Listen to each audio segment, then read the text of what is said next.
What's up, guys? Joe here from Podcast Rock City, and amazingly, I am sitting here with one of the most famous faces of a bodyguard that anybody has ever seen, and you guys have all seen him in the pictures where Paul's getting out of a limo and he's covering his face.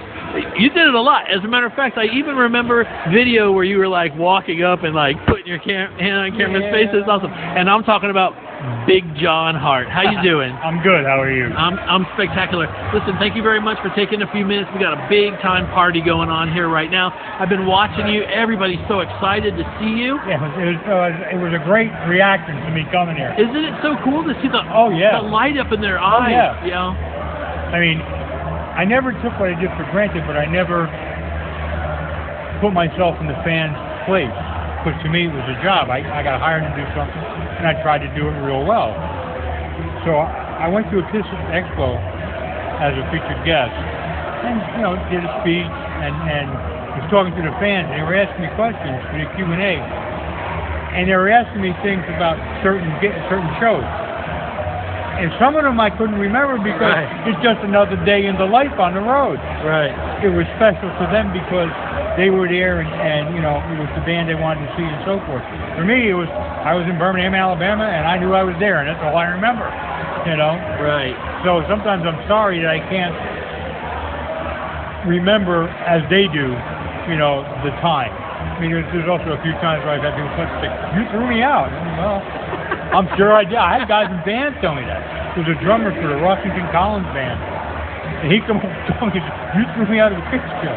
And a guy who used to be a bodyguard for Poison, I threw him out in Birmingham, New York. That is amazing. Sorry. You're in the wrong place at the wrong time. So this was back in the '70s.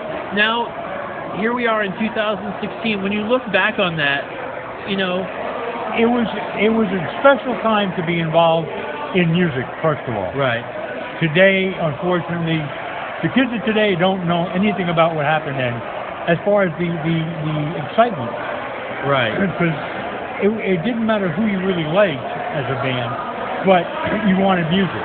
You would definitely go and you pay attention to who's coming to town, who's playing where. You knew the small clubs or the smaller venues, who's going to be featured.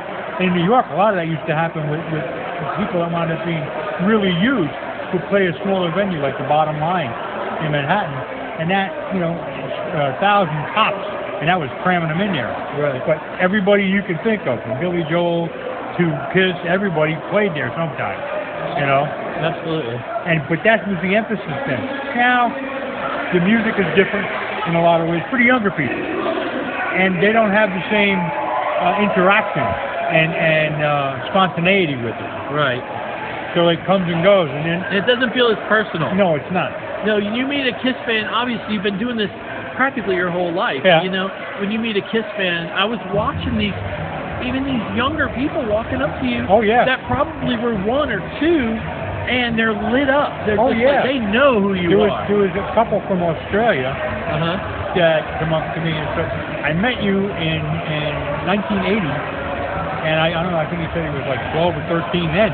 So he's not that old." And he said, he got a letter from him and Eric Carr had corresponded, and he received a letter. He had to show me the letter to get in, and he did, and he was a nice fellow, nice young man. But see, the reason I remember that because it was a one-off. Right, yeah. It was Eric. Eric, he's just a trip, Eric. He was a really special guy. Wow. I like Eric a lot. It's unfortunate that he's gone, but he was a lot of fun on the road. Yeah, that's awesome. So, you're at the party here. What are the kinds of things the kids are asking you? Are they asking you questions, or are they telling you mostly stories? Mostly people are telling me stories, like this example with the fellows and girls from Australia, telling me how they met me or where they participated, And I get a lot of that. And recognition, and people point, "You're a big guy." And that's happened a lot. I was walking in one of the shopping malls down here with my son. It was about 10 years ago. It was Christmas time. We were walking through the mall, and my son, he's looking at me going, "Why is that cop following you?" I don't know. He's like, "Did you do something wrong I don't know about?" I said, "No." So we walked into a storefront, you know, between the glass and the door. And the cop came up, and I turned around and said, "You following me?" He said, "You're a big John Harte." I said, "Yeah." And he should have just come up and said so instead of stalking me. How amazing. But that happens, yeah. Absolutely. Well, listen, I want to thank you very much for taking Quite a few welcome. minutes to talk with us. It's a pleasure. Yeah, absolutely. If you guys get the opportunity, oh, you know what? I have one more question. Yep. You know, we always hear the stories about pictures getting taken of Kiss, and then you guys would buy the film. We would. How many cameras, or how much film We would you say you bought? We bought a lot of film. We had a lot of giving. You know, I mean, people sometimes have this attitude or idea that we were out there beating people up. Yeah. We couldn't. We didn't have the time. Yeah. So you had to be a little quicker on your feet, you know, and think with your head. Absolutely. You know, and but yeah, we bought a lot of film. Maybe that was fair. Sure. You know, and well, you know, you'd be challenged. Oh man, you know, I'm not going to give it to you. Well, yes, you are. So you have a choice. Either I pay you for the film and you're happy, or I'll take it out of the camera, and your camera might not come back in the same shape. So it's your choice. Well, once again, thank you very much. I You're quite welcome. appreciate it. You guys take it easy. We'll see you guys a little later. Peace.